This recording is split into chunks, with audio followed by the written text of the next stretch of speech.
Hello, dear viewers, and welcome back to our channel, where we delve deep into the heart of the British monarchy, exploring the intricate dynamics and unfolding narratives that continue to captivate us all.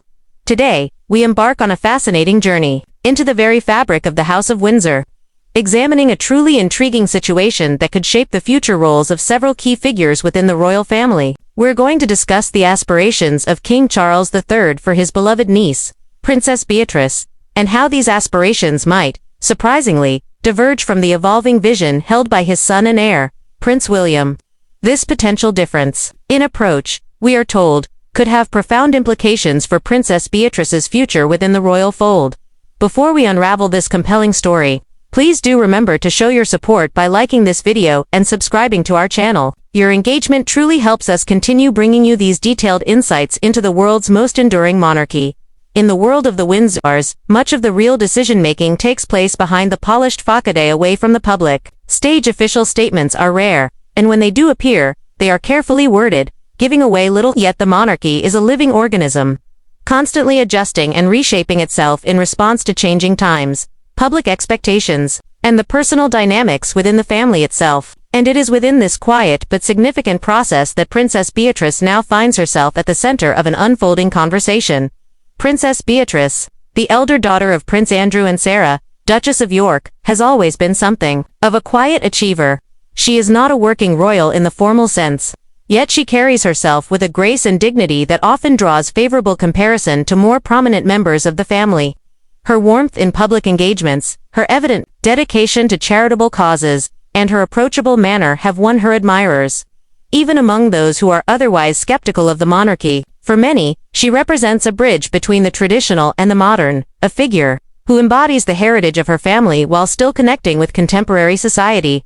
It is perhaps no surprise, then, that King Charles III is said to hold his niece in high regard. Sources close to the palace suggest that the king sees in Beatrice an untapped potential, a royal presence who could play a more active and visible role in supporting the monarchy during a time of both transition and challenge. With the number of working royals now reduced, partly due to the passing of Queen Elizabeth II, partly through the withdrawal of the Duke and Duchess of Sussex, and of course the absence of Prince Andrew from public life, the need for trusted and capable family members to step forward is more pressing than ever. King Charles, known for his sense of duty and his meticulous attention to the image of the crown, is thought to believe that Beatrice could take on a greater public role, helping to spread the workload and reinforce the monarchy's presence in areas that matter to him personally, whether through championing the arts, promoting environmental causes, or engaging with young people. Beatrice could, in his eyes, help carry forward the vision he has for a monarchy that is leaner but still highly effective. But here lies the potential point of divergence. Prince William, the Prince of Wales, has made no secret of his own vision for the future of the monarchy. His approach is even more streamlined than his father's, focusing on a smaller, tightly knit group of working royals who can command both respect and public trust. William is acutely aware of the growing scrutiny the monarchy faces, and he appears determined to avoid any moves that might invite fresh criticism, while his respect and affection for his cousin are unquestioned. Some insiders believe that he is hesitant about expanding the number of working royals, even on a limited basis.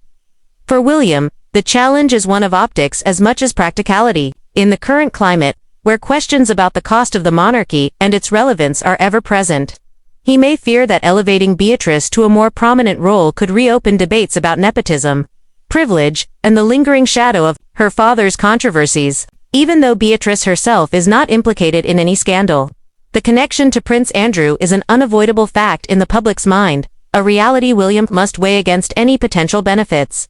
This quiet difference in outlook between King Charles and Prince William is not, by any means, a dramatic rupture. In the royal family, such differences are typically managed with subtlety and discretion, but it does hint at an underlying tension in how the monarchy should evolve over the coming decade.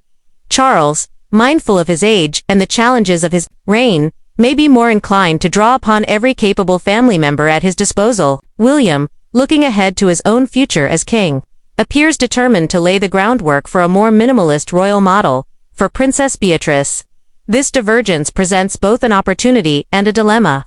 On one hand, the chance to serve more actively could allow her to shape her own legacy, to step out from the long shadow cast by her father's fall from grace, and to make a positive mark on the institution she was born into. On the other, taking on such a role would inevitably thrust her further into the public eye, subjecting her to the same relentless scrutiny that has defined the lives of her more senior relatives. The question is not merely whether Beatrice wants to step forward, but whether doing so would strengthen or weaken the monarchy's position in the eyes of the public.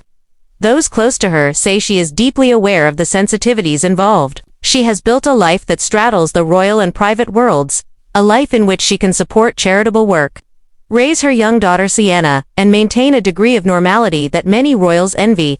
Giving up that balance would be no small decision. Adding to the complexity is the broader public perception of the York family.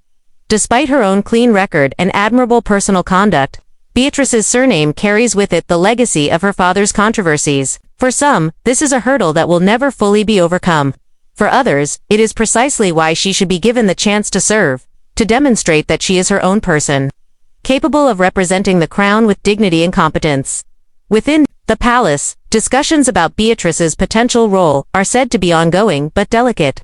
King Charles has shown a willingness to think pragmatically, even if it means adapting long-held traditions. William, by contrast, is focused on sustainability, not in the environmental sense, but in the sense of creating a monarchy that can withstand the storms of public opinion for generations to come. Both approaches have merit, and both men care deeply about the institution they serve. The question is whether their visions can be reconciled in a way that benefits not only the royal family but also the country it represents. For the watching public, this is a story that touches on broader themes about the nature of monarchy itself. Is it better to be inclusive, drawing in capable members of the family to share the burden, even at the risk of reigniting old criticisms? Or is it wiser to maintain a tightly guarded roster of senior royals, protecting the institution from any potential missteps but perhaps stretching those who remain to their limits? The answer is far from clear, and it is one that will likely be tested in the years ahead. What is clear is that Princess Beatrice finds herself at a crossroads.